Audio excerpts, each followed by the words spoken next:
The Kansas building at the Chicago World's Fair was an incredibly popular state building. Counties all over Kansas donated various things in support of their state. Grains, fruits, plants, and other items were donated to fill the halls with art displaying Kansas beautifully.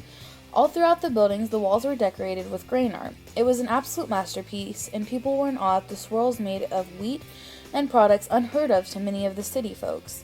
Apart from the grain art, there were many other items displayed, such as the silk exhibit, the grain pyramid, education exhibit, a display of jelly, and parlors for both ladies and gentlemen. Approximately 10,000 to 18,000 people visited the building every day. The building's cost estimated totally around $22,000.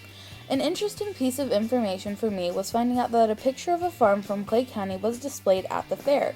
From the information I read, it was used to show a farm and the crops of northeastern Kansas. Reports from the viewers of the Kansas building vary incredibly. In 1893, taxidermy was relatively new to most of the people. Some people frowned upon the dissection of animals and putting them on display.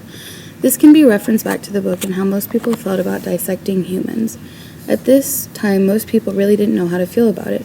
Regardless of displeasure in taxidermy, the building was loved by most visitors.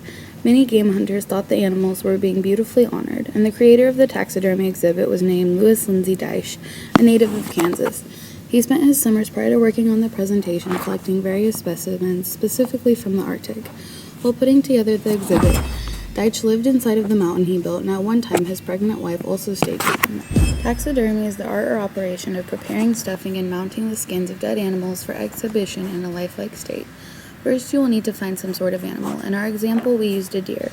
You will next need to skin it and cape the animal out. This stage is called caping, and it focuses on cleaning the animal. Next, you will need to tan or preserve the hide.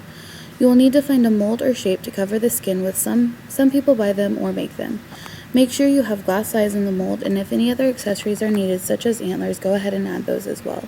Put the hide on top of the mold and cover the mold completely.